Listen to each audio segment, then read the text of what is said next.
और यूपी विधानसभा चुनाव के लिए दूसरे चरण का मतदान सोमवार को होगा। माना जा रहा है कि बीजेपी के लिए दूसरा चरण काफी कठिन साबित होने वाला है, जिसका कारण है कि जिन 9 जिलों में दूसरे चरण की वोटिंग होनी है उन 9 में से 7 जिलों में मुस्लिम वोटर्स भारी हैं।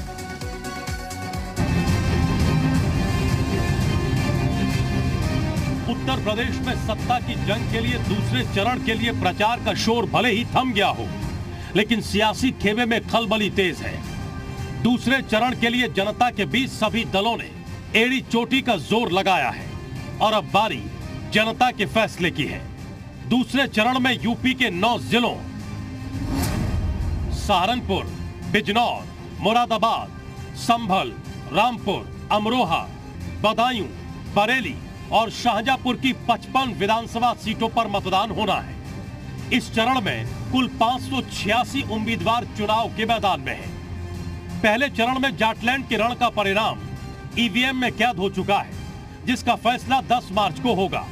और अब वेस्ट यूपी के कुछ इलाकों और रोहेलखंड में जनता के वोट की चोट से लोकतंत्र को मजबूत बनाने की तैयारी है।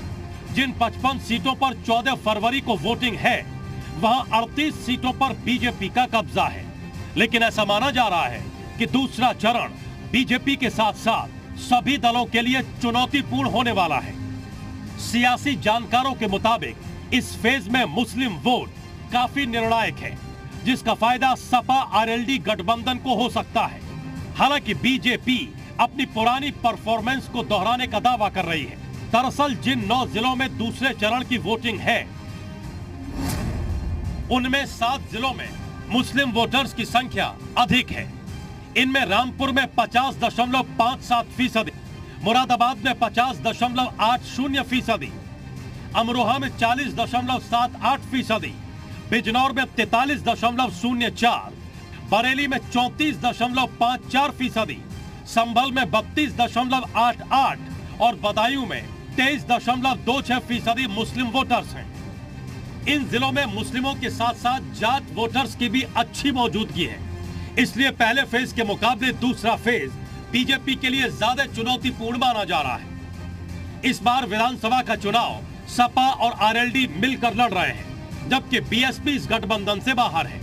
इन इलाकों में दलित वोटर्स की संख्या भी अच्छी खासी है। ऐसे में माना जा रहा है कि बीएसपी और कांग्रेस के अलग चुनाव लड़ने से मुस्लिम वोटों का बिखराव हो सकता है। वहीं एआईएमआईएम प्रमुख असदुद्दीन ओवैसी भी इन इलाकों में अपनी पूरी ताकत लगा रहे हैं। अगर मुस्लिम वोटों का बिखराव होता है तो इसका फायदा बीजेपी को हो सकता है। वोटिंग से पहले कयासों का बाजार गर्म है और इस कयासबाजी पर विराम 10 मार्च के बाद ही लगेगा। ब्यूरो रिपोर्ट, जी मीडिया।